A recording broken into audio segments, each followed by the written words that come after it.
So again, these are some of the street performers in the top photograph.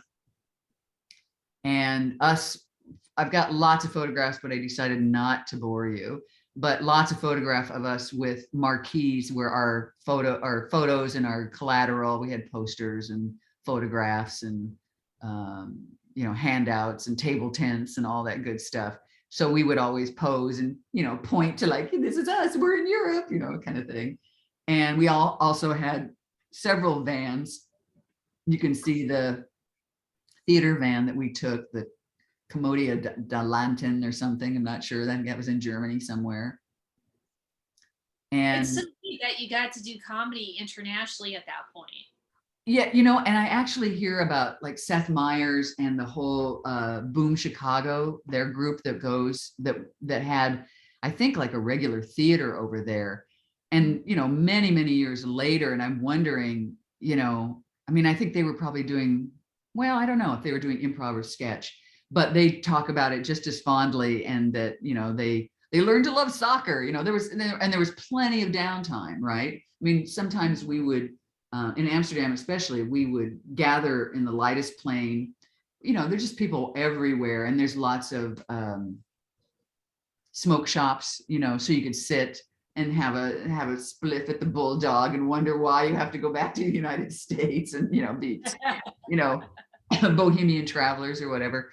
But I wonder if we were the first, or if we were among the first that brought that type of performance, large groups from America that were traveling. And we named ourselves, again, this was the time of Reagan, and Reagan was all about bad press and really disliked in Europe at the time, President Reagan.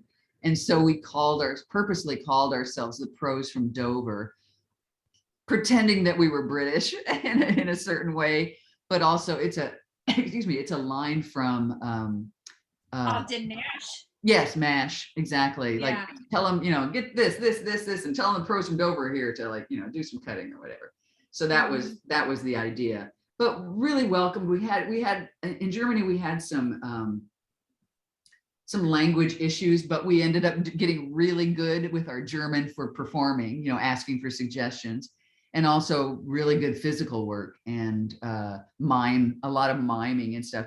An interesting thing that we found out from when we were trying to do that emo tag where you change and do different emotions.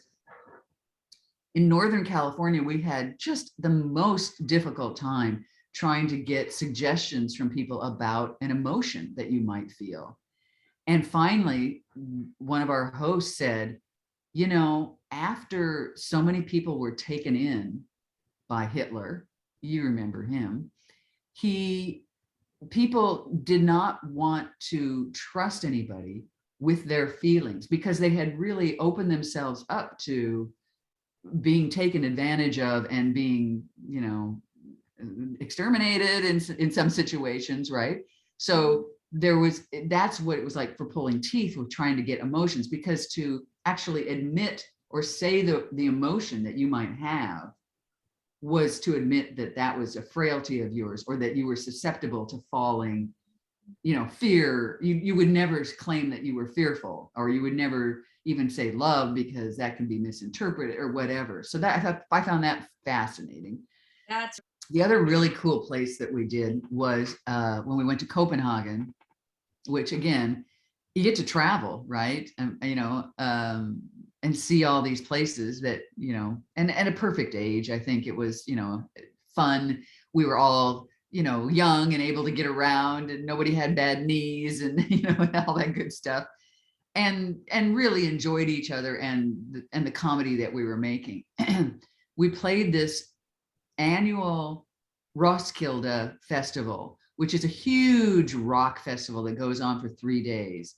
And our job was to work the grounds around, that people were, where the vendors were and where the food was and all that stuff. And we would, again, because of our street on stage kind of thing, we would gather a crowd and make a movie. One of us would be the director, others of us would bring people in from the crowd and tell them what to do, and then pretend that we were filming the movie, and there was cut, we got to do it this way, or cut, we got to do it this way. And the idea was that it would sort of focus people before the big bands went on.